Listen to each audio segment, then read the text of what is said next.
Masaya po ba kayo? Nasa tahanan tayo ng Panginoon? Pwede naman nagpapahinga tayo. Pwede naman nasa bahay na lang. Pero inuna natin ang bahay, ang tahanan ng ating pong Panginoon. Palakpakan po natin si Lord.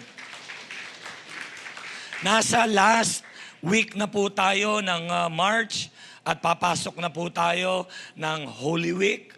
Okay, bago tayo mag-celebrate ng atin pong Resurrection Sunday, ay nais ko pong i-share po sa inyo ito pong last part ng Courage to Lead. No, yan po yung series po natin na atin pong pinag-uusapan na meron daw po tayong buong loob, tapang na tayo daw po ay manguna. Kaya lang, kung wala po yung pagsama ng Panginoon sa atin, hindi po natin iyon magagampanan. And the title of our message this morning ay pinamagatan po natin for our last part na Empowered to Lead. Empowered to lead. Sa Bible po, pag pinag-uusapan po ang empowerment, hindi po pwedeng hindi napapag-usapan ang anointing. Hindi po pwedeng hindi napapag-usapan ang banal na espiritu. Because when we talk about empowerment, it talks about the power of the Holy Spirit. Kaya nga po, sabi ng Zechariah chapter 4, verse 6, not by might, nor by power, but by my Spirit, says the Lord. Because apart from Him, wala po tayong magagawa. Amen po ba? Great and mighty men of God in the Bible, hindi po sila pinili at tinawag lang ng Panginoon para gawing mag-isa ang kanila pong mission or assignment. Ang ginagawa ni Lord, pag pinili niya, niligtas, tinawag para paglingkuran siya, kasunod po nun ay i-empower sila. At iyon po ang atin pong goal, objective ngayong umaga, na hindi tayo lalabas sa lugar na ito, na hindi tayo napapagpala, at the same time, hindi natin nararanasan yung empowerment ng banal na espiritu sa ating mga buhay. Pwede po ba nating palakpakan ng Holy Spirit? Let's appreciate, let's acknowledge. Holy Spirit, we love you and we allow you to move in our midst. When we talk about empowered by the Holy Spirit, it means divine strength, guidance, and boldness from God to live a godly life. Hindi tayo makakapamuhay, hindi tayo makakalakad, hindi tayo makakapagpatuloy nang wala ang kalakasan na nanggagaling sa Panginoon. Sino po dito ngayong umaga, aamin po kayo, nanghihina din kayo paminsan-minsan. Pero sino dito yung magsasabing nakataas ang dalawang kamay? Taas mo natin dalawang kamay. At magsasabing, Lord, kalakasan ko'y ikaw. Salamat sa biyaya mo. Amen? Palakpakan nga po natin ang Panginoon. Come on, yung palakpak na alam mo, araw-araw, sa paggising mo pa lang, pinalalakas ka na ng Panginoon. At hindi lamang po yan. Mayroon po tayong mga challenges, may mga struggles, may mga testing at problems na atin pong kinakaharap. Pero alam niyo po, anuman pong bagyo, anuman suliranin ang atin pong kaharapin, ma-overcome po natin yan. Hindi dahil sa lakas natin, o hindi sa lakas at kapangyarihan ng ating Panginoon. Amen? Last week po, last Monday, nag-visitation po ako. At sa visitation ko po, alam niyo po, ang goal ko po palagi, maipag-pray, mapalakas sila, ma-encourage. Pero alam niyo, ang Panginoon, maraming kaparaanan para din tayo ay palakasin. Habang kinakausap ko po ito pong mga kapatid natin sa Panginoon, at bago po kami mag-pray, sa totoo lang, ako po ang napalakas eh. Alam niyo kung bakit? Kasi po, kahit na dumaan sila sa hirap ng buhay, nagkasakit pa, na-stroke, no? Pero alam niyo, sabi nila sa akin, Pastor, kung kailan kami dumadaan sa ganitong pagsubok, doon namin ramdam na ramdam ang kapangyarihan at pag-ibig ng Diyos. Amen po ba? Kasi minsan madali nating sabihin na mabuti ang Panginoon pag bless ka. Madali nating sabihin na ang Diyos ay tapat at mabuti pagka answered prayer ka. Paano kung dumadaan ka na ng sakit, ng karamdaman? Paano pag dumadaan ka na ng mga pagsubok sa buhay? Masasabi pa din ba natin na ang Diyos ay tapat? Ang Diyos ay mabuti? Sino po ngayong umaga dito magsasabi po kayong, Lord, ano man ang pinagdadaanan ko, hindi magbabago ang kabutihan at katapatan mo sa aking buhay. Kung kayo po yan, palakpakan po natin ang Panginoon. Hallelujah. At kailangan po natin ng empowerment para po tayo ay maging mabuting mga patotoo ng Panginoon. Hindi lang tayo nagliliwanag sa loob ng simbahan na ito.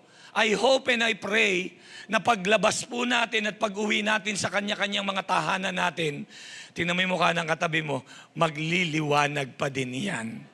Amen? Hallelujah. At ngayon po, may ipapakilala po ako sa inyo. Marami pong sa Bible. Nandyan si Moses, nandyan si Joshua, nandyan si David, nung inanoint, nung kinonsecrate, binuhusan ng langis. Grabe po yun ang nangyari sa kanilang buhay. Talaga pong bumagsak ang mga gulayat, talagang nakalaya sa captivity. Pero ang ipapakilala ko po sa inyo ngayong umaga, hindi man siya ganoong kakilala, wala mang sinulat sa Bible, pero gumawa ng extraordinary sa harapan ng Panginoon. Pakilala ko po sa inyo, si Stephen. Ay, hindi po yan. Anak ko po yan, si Stephen. Hindi po yan. Yung Stephen po na nasa Bible. Ayan. Bunso ko po yan. Sorry po Ba't ba nasingit dyan yan? Siya po yan, si Stephen, yung akin pong bunso. Pinangalan ko po kasi sa kanya ang pangalang Stephen. Hindi dahil parang cute lang at saka nakasunod sa pangalan ni Steph Curry. Hindi po. Yung mga nakadilaw, hindi po Warriors po yan, ha? Yan po yung mga connect team. Si Stephen po in the Bible, to be exact and particular, in Acts chapter 6 and 7, diyan niyo po makikita na nagpray po ang mga apostle para po sila ipumili ng mga deacons. Ang deacons po, sabihin natin deacons. Okay, sa iba po kasi demons po ang banggit nila. So, board of demons. Hindi po sa Bible, board of deacons. Deacons sila. Pag sinabing deacons, sila po yung nagse-serve. Sila po yung tinitingnan nila yung kapakanan, lalo na po yung mahihirap. Tinitingnan nila po yung kapakanan ng mga nangangailangan, mga kailangan pong tulungan at kailangan pakainin. Sila din po ang nag-a-assist sa mga apostles para ang mga apostles po ay makatutok sa pangangaral at pananalangin. Sila po yan. At si Stephen po ang first 7 deacons, kasama po siya diyan na pinili na gumanap for the distribution ng lahat po. Nag-a-administer po sila sa gawain po ng Panginoon. At dinitalye po ng Bible kung sino si Stephen. Acts chapter 6, verse 5. They chose Stephen. Sino daw po siya? A man full of faith. Says full of faith. And of the Holy Spirit. Siya daw po ay puspos, puno ng pananampalataya at ng puspos ng banal na Espiritu. In verse 8, and Stephen, full of faith and power, can we say power? Did great wonders and signs among the people. Nakita niyo po, kahit na ang kanyang primary role ay mag-administrative or administration, pero dinescribe siya ng Bible na full of faith and full of the Holy Spirit, with wisdom, with grace, and with power. Good news, ngayong umaga po na ito, kahit wala kang title, kahit wala kang position, pag in-empower ka ng banal na Espiritu, gagawa ka na magbabalik ng kaluwalhatian sa dakilang Panginoon. Can I hear amen? Sometimes, hinihintay pa ng tao, kailangan ma-appreciate ako, kailangan ako ay mayroong posisyon. Ang posisyon niya, behind the scene. Hindi niya kailangan ng platform, ng stage. Hindi niya kailangan ng spotlight. Hindi niya kailangan ng microphone. Ang gagawin niya, tutulong ako. Gagawa ako ng mabuti at magbabalik ako ng kaluwalhatian sa pangalan ng Panginoon. Palakpakan po natin si Lord. Amen. Hallelujah. At si Stephen po ang kauna-unahan pong martyr.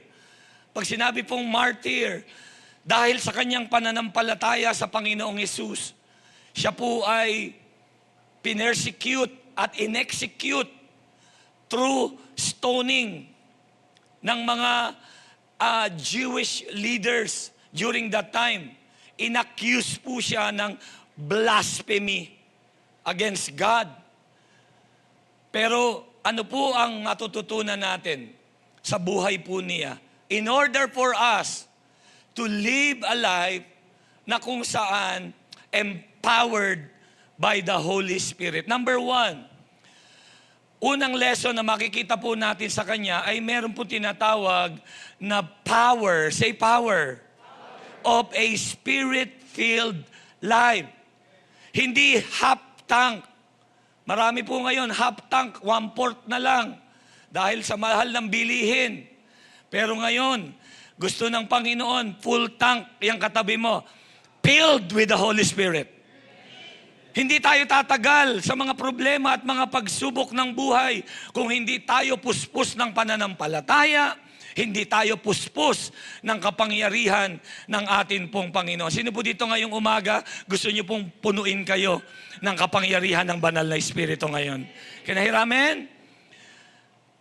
He was not an apostle, pero empowered po siya to perform great wonders and speak with wisdom, with authority, with boldness. Tingnan niyo po ang sabi sa Acts chapter 6, verse 10. But they could not stand up against the wisdom the Spirit gave him as he spoke. Ordinary people gumagawa ng extraordinary. Bakit? Because of the power of the Holy Spirit. Amen? Hallelujah. Minsan nararamdaman natin parang hindi ako qualified. Parang hindi ako well-equipped. Pero ang buhay po ni Stephen ay magpapaalala sa atin na ang ating effectiveness, ang atin pong husay at galing, hindi lamang nanggagaling sa ating sarili, nanggagaling po yan sa kapangyarihan ng banal na Espiritu. Palakpakan po natin ang Holy Spirit. Come on. We need to prioritize our relationship, our alignment with God. Kaya nga po ang sabi po ng Bible in 2 Timothy chapter 1, verse 7, hallelujah. God has not given us the spirit of fear. Hindi daw tayo binigyan ng espiritu ng takot. Ano ang ibinigay ng Panginoon? Spirit of love, power, and sound of mind or discipline. Yan po ang nais ng Panginoon sa atin. So, I hope and I pray ngayong pong umaga na ito, puspusin tayo ng pananampalataya at puspusin tayo ng kapangyarihan ng banal na Espiritu. Na pag sinabing puspus ng banal na Espiritu, mga kapatid, ibig sabihin, nagmamanifest po, nakikita po sa atin yung fruit of the Spirit, yung love.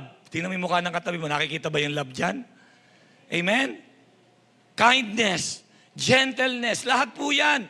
Bunga at manifestation ng kapangyarihan ng banal na Espiritu.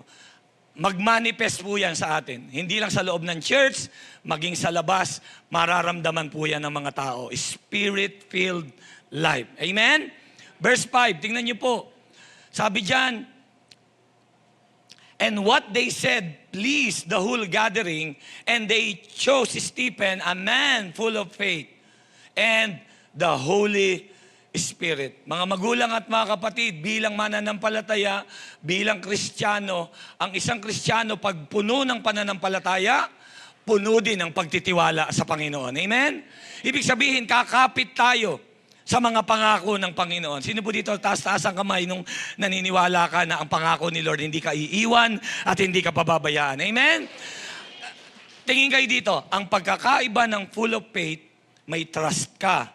Ang pagkakaiba ng full of the Holy Spirit, ang ibig sabihin niyan, you will obey God.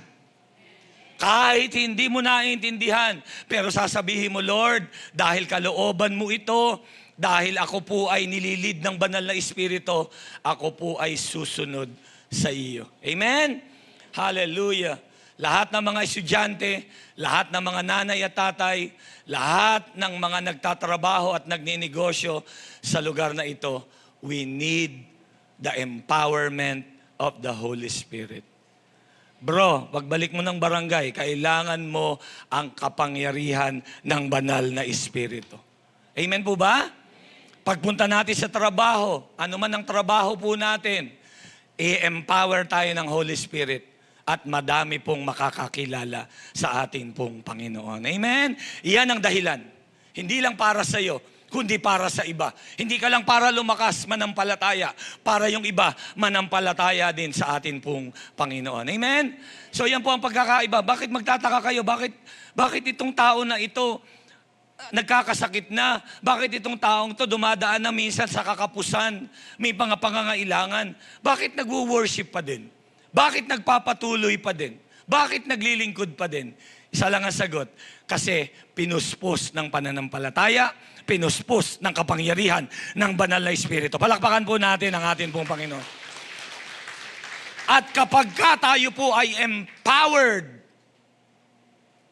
ng banal na Espiritu, pangalawa, meron tayong courage in the face or in the midst of opposition. May mga mag-o-oppose sa pananampalataya mo.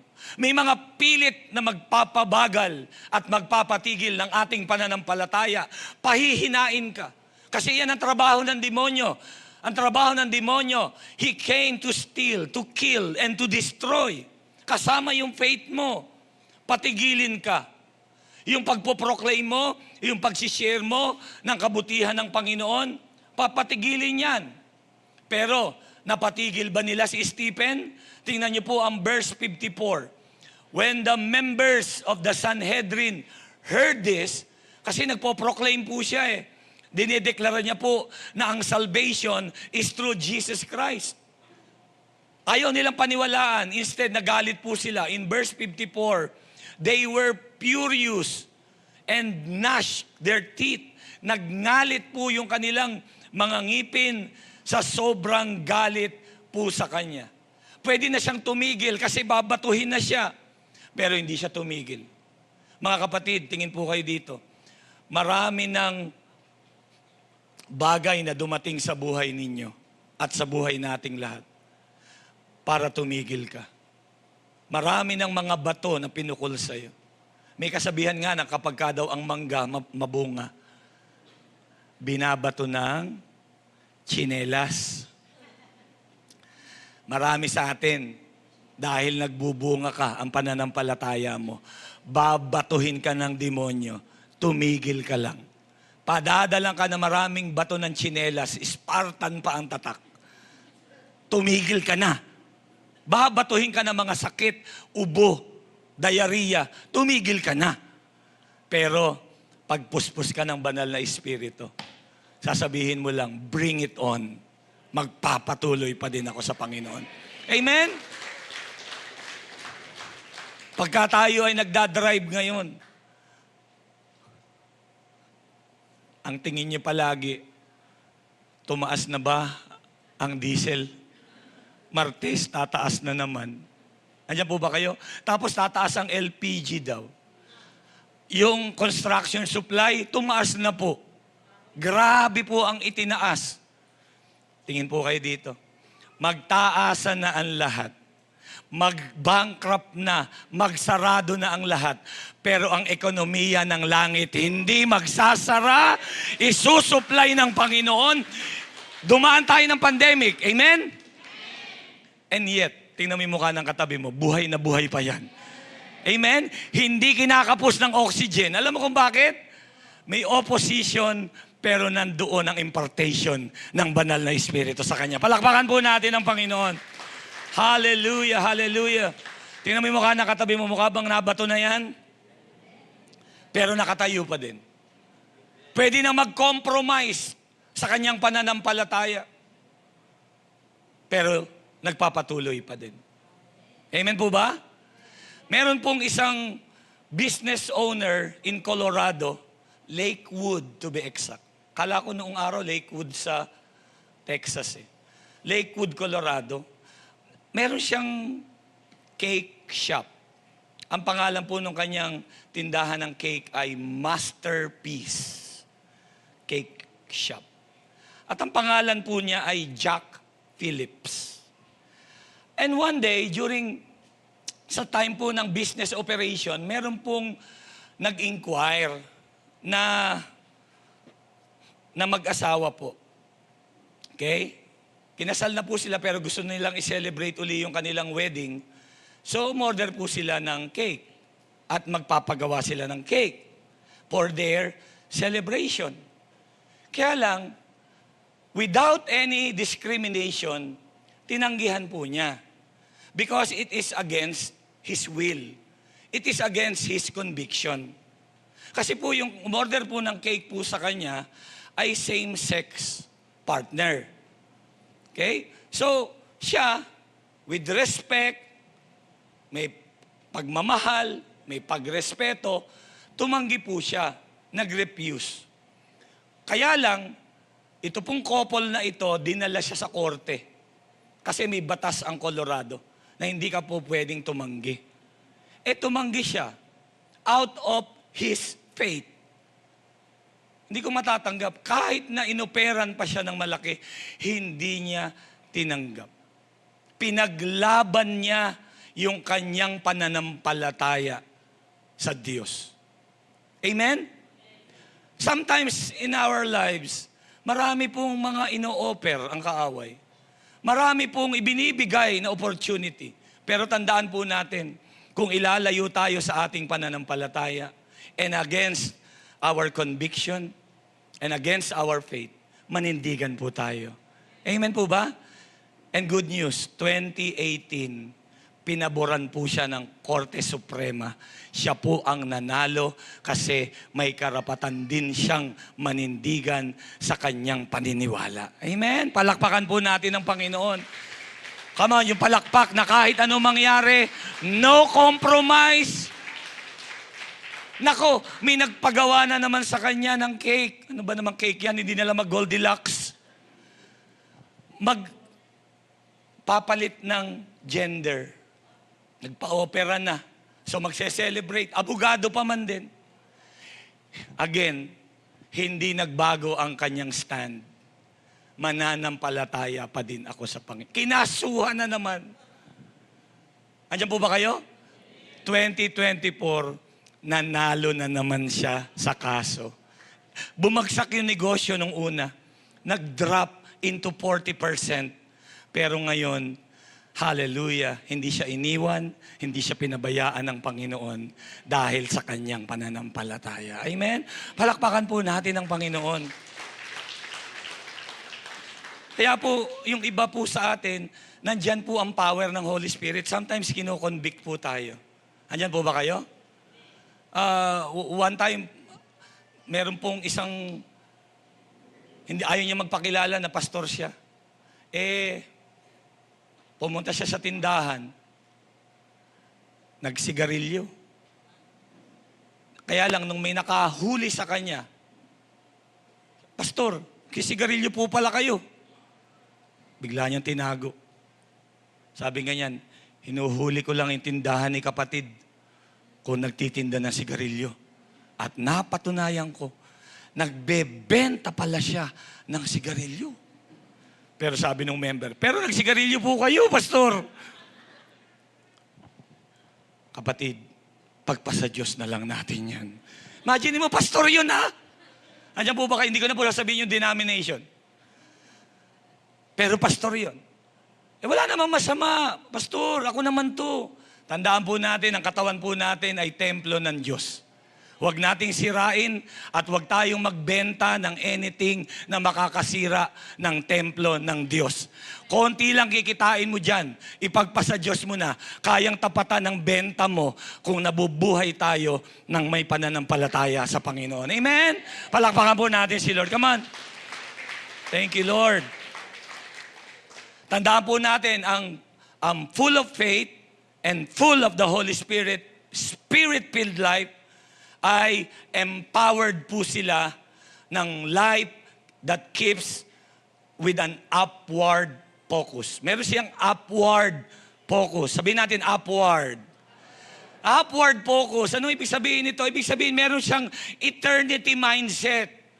Hindi lang siya nakatingin sa ngayon. Hindi lang siya nakatingin sa temporal. Nakatingin siya sa eternal.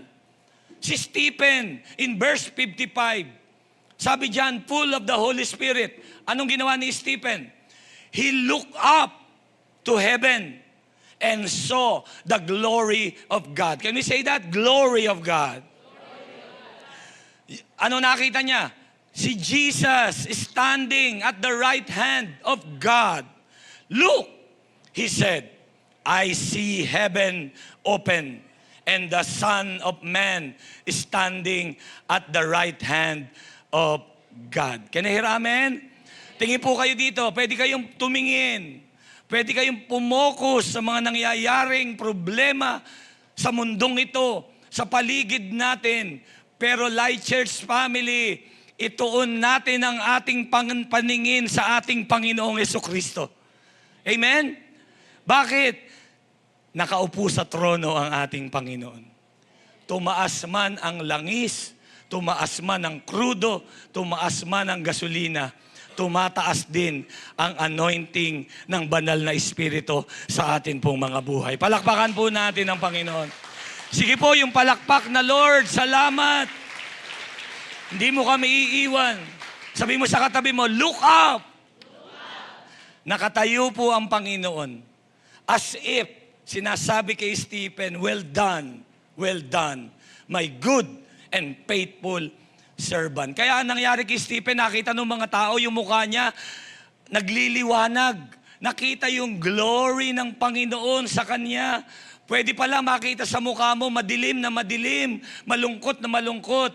Pero pag ikaw laging nakatingin sa Panginoon, nagliliwanag, punong-puno ng pag-asa at kapayapaan ng ating mga buhay. Palakpakan po natin ang ating Panginoon. Colossians chapter 3, verse 1 and 2. Kayo po ang babasa. 1, 2, ready, begin.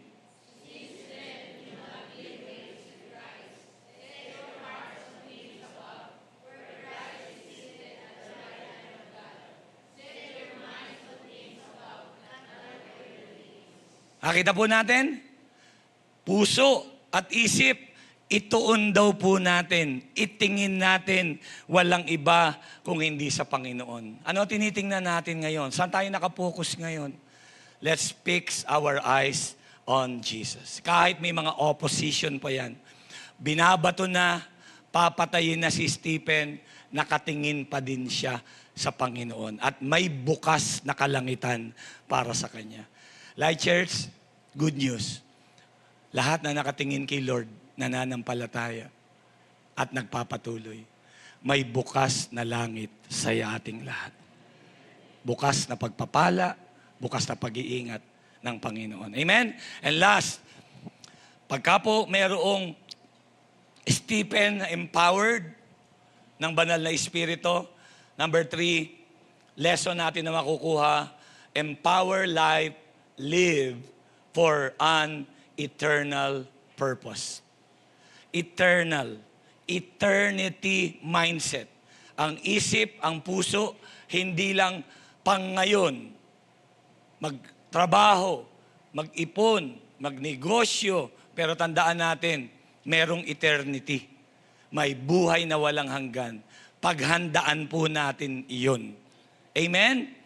ang buhay po at ang pagkamatay ni Stephen ay naging seed, naging binhi na naitanim in the early church. Kaya po nag-spread ang gospel. Kaya maraming na-save na mga Gentiles dahil sa pagkamatay ni Stephen. Teka, Pastor, di ba Jewish siya? Oo, Hudyo siya. Pero ang isa sa nagbigay ng approval at naka-witness ng kanyang pagkamatay ay walang iba kung hindi si Saul. In verse 55, but Stephen, full of the Holy Spirit, looked up to heaven and saw the glory of God. Jesus is standing at the right hand of God. Tapos basahin po natin yung susunod po, 58. Anong ginawa sa kanya? Dinrag po siya sa labas ng city and began to stone him. Meanwhile, the witnesses laid their coats at the feet of a young man. Ano pangalan? Si Saul. Na naging Saint Paul. At si Paul na naging Apostle Paul ang naka-witness ng testimony, ng power ng Diyos sa buhay po ni Stephen. Makinig po kayo, you can kill the messenger, but you cannot kill the message of Jesus. Amen po ba? Mauubos mo yan, mapapatay mo sila lahat, and yet, buhay ang Diyos. Kakalat pa din ang mabuting balita. Ang tanong lang, natanim ba ang ating buhay sa paanan ng Panginoon na magsasabing, Lord, gamitin mo po ako.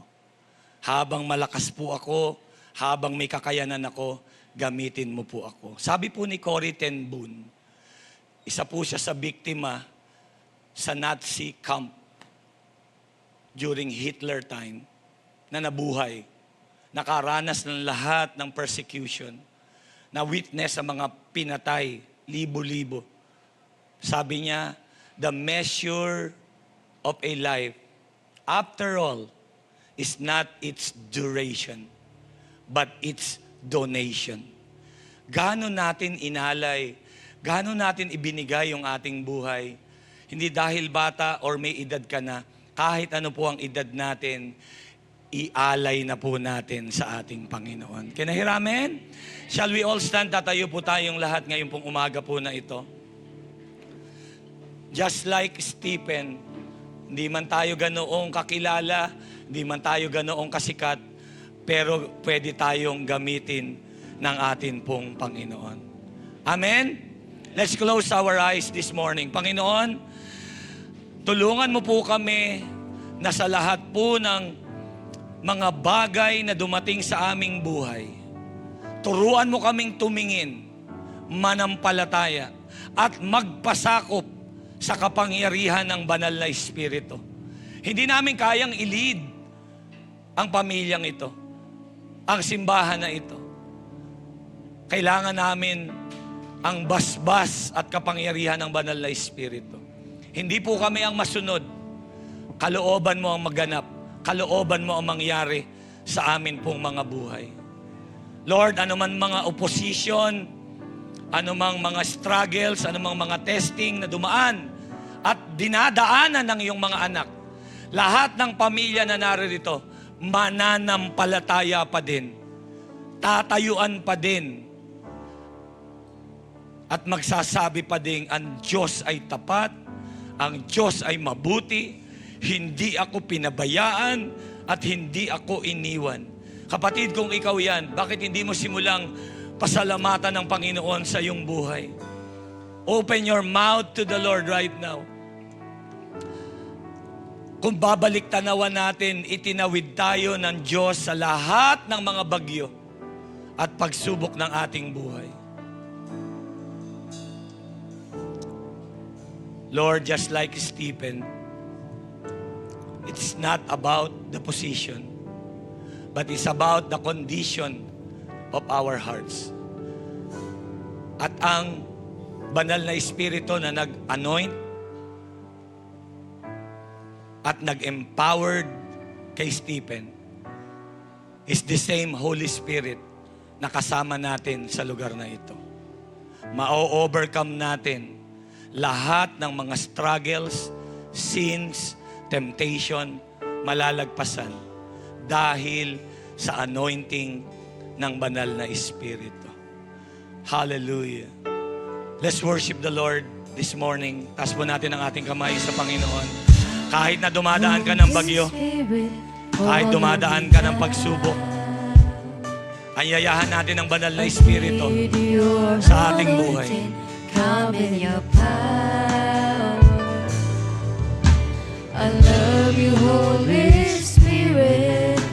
You're captivating my soul. And every day I long to know you more. I'm reaching for your heart. You hold my life in your hands, drawing me closer to you. I feel your power in you. Nothing compares to this place where I can see you face to face. I worship you in spirit and in Habang inaawit po natin sa wikang Tagalog, ituon po natin ang ating paningin sa Panginoon. Tumaloy ka Ituon po natin ang ating puso sa Kanya. sa buhay At habang ko. umahawit ka, pinalalakas ka ng Panginoon. Hallelujah! Ika'y iniibig, pag-inang kaluluwa. Pag-ibig ko sa'yo'y lumalim ka. Sa'yo'y sumasamo, buhay ko'y hawakan mo. Ang halapitan mo ay kalakasan ko. Wala kang katulad kapag nasisilayan ka. Ika'y sambahin, Espiritong Banal. Sa iyong kinatatayuan sa oras na ito, lahat po ng mga nasa harapan hanggang sa likuran, anuman po ang inyong mga pinagdadaanan, ito po yung pagkakataon na nais kang palakasin, nais kang i-empower ng banal na Espiritu sa iyong buhay. Open your mouth, open your heart, at pinalalakas ka sa lugar na yan. Hindi ko kayo kayang abutin, pero kaya kayong abutin ng ating Panginoon ngayong umaga na ito. Hindi ko alam ang mga pagsubok at mga problema na inyong pinagdadaanan. Pero ngayon, this is the time, surrender natin lahat sa control ng banal na Espiritu. Holy Spirit, take control upon our lives. Take control sa aming pamilya. Lord, sa aming buhay, take control. Come on, allow the Holy Spirit. Love the Holy Spirit. Sabihin mo, Holy Spirit, I love you, Holy Spirit. Sabihin mo, I acknowledge you, Holy Spirit, in my life.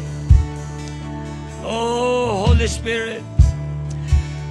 Apart from you, we are nothing. Wala kaming magagawa. Lahat po ng mga naririto ngayong umaga, anuman ang inyong panalangin, anumang problema, anumang oposisyon na inyong kinakaharap, malinaw po ang sabi ng Bible, the anointing will break the yoke. Ang kapangyarihan ng banal na Espiritu, babasagin lahat ng mga kabigatan na yan. In the name of Jesus, Lord, even yung dumadaan ng opposition sa kanilang pananampalataya, tatayo kami, no compromise. We will lead our family. We will serve you, O God. Oh, in Jesus' name. Yung mga nagpe-pray po ng mga pangangailangan, bukas ang langit sa iyong pangangailangan. Come on right now, believe. Open your mouth, open your heart. Ano man ang ating panalangin, ano man ang ating pagkaisahan dito sa lupa, ay diringgin ng Panginoon sa kalangitan. Lord, may mga nagpe-pray po ng kagalingan. Yung po nagpe-pray ng kagalingan, taas niyo po yung kamay niyo sa Panginoon. Lord, touch your people right now. Kagalingan, dumaloy magmula ulo hanggang talampakan, dumaloy. Have faith right now. Receive it by faith. Emotional, physical, mental.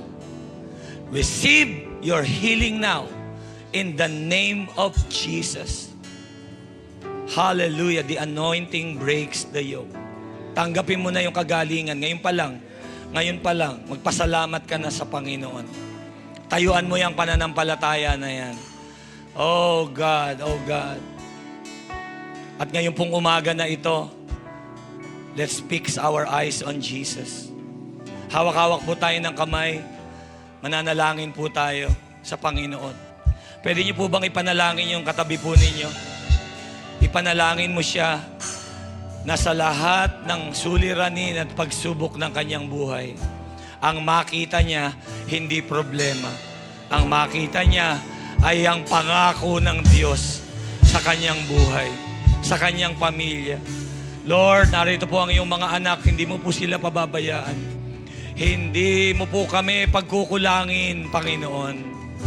Sa anumang unos, sa anumang bagyo, sa anumang sitwasyon ng aming buhay, Ikaw ang kasama namin, Panginoon.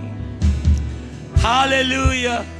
Ang bawat mga anak mo na naririto, Panginoon, ay kakapit sa iyong mga pangako. Magtitiwala, tatayo sa iyong salita, Panginoon.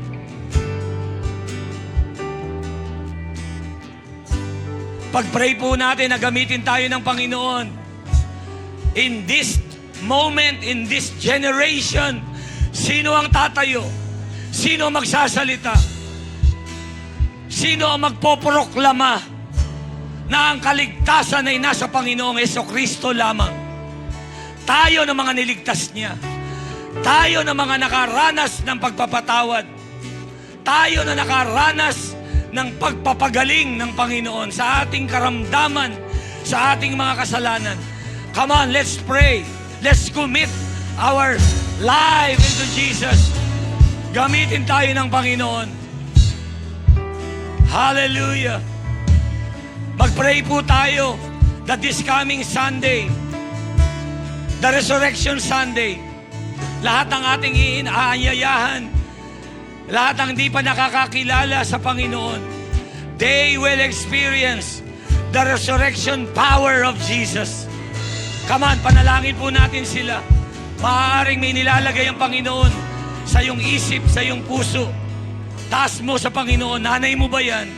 Tatay, kapatid, kaibigan, dalangin mo sa Panginoon na sila'y ating makasama. Hindi lang tayo ang pupunta ng langit. Hindi lang tayo ang ligtas. Gagamitin ka ng Panginoon para magligtas ng iba. Mag-aakay ng kaluluwa para sa Kanya. Oh God, salamat po ngayon pa lang. Hinahawi mo na ang anumang gawa at tangka ng kaaway para pigilan ang mga kaibigan, mga kamag-anak po namin. At kahit kami, Panginoon, hindi kami mapipigilan ng mga crisis na dumarating ngayon. Hindi mapapatigil ang iyong mga anak na hanapin ang iyong kalooban. Sabi mo sa iyong salita, unahin, hanapin namin ang iyong kaharian at ang iyong katuwiran. At lahat ng aming mga pangangailangan ay iyong idinaragdag at binibigay na lamang sa amin. Salamat po, Panginoon. Taas po natin ang ating kamay sa Panginoon. At minsan pa, palakasin tayo ng Panginoon. Sa mo, buhay ko'y hawakan mo. Ang kalapitan mo ay kalakasan ko. Wala kang ang katulad kapag nasisilayan ka. Ika'y sambahin, Espiritu Banal. Sa'yo'y sumasamo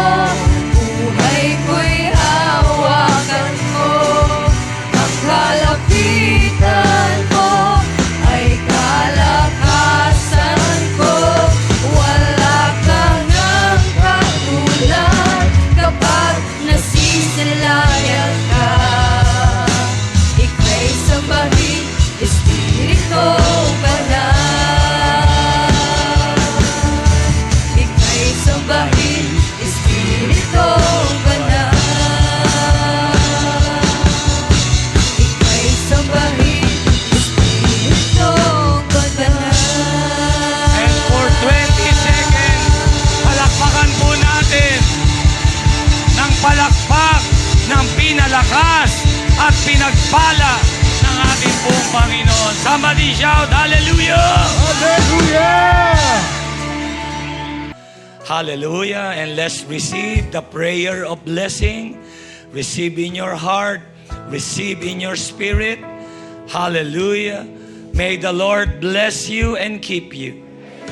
May the Lord face shine upon you. May the Lord grant you peace. May the Lord bless your family. May the Lord protect you and guide you. May the Lord be with you. Surely goodness and mercy shall follow you all the days of your life, and we will dwell in the house of the Lord forever.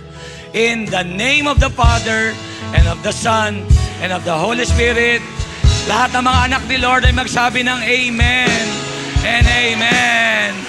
God bless you po. Kamayan po natin ang bawat isa. See you on Sunday, Resurrection Sunday service po natin.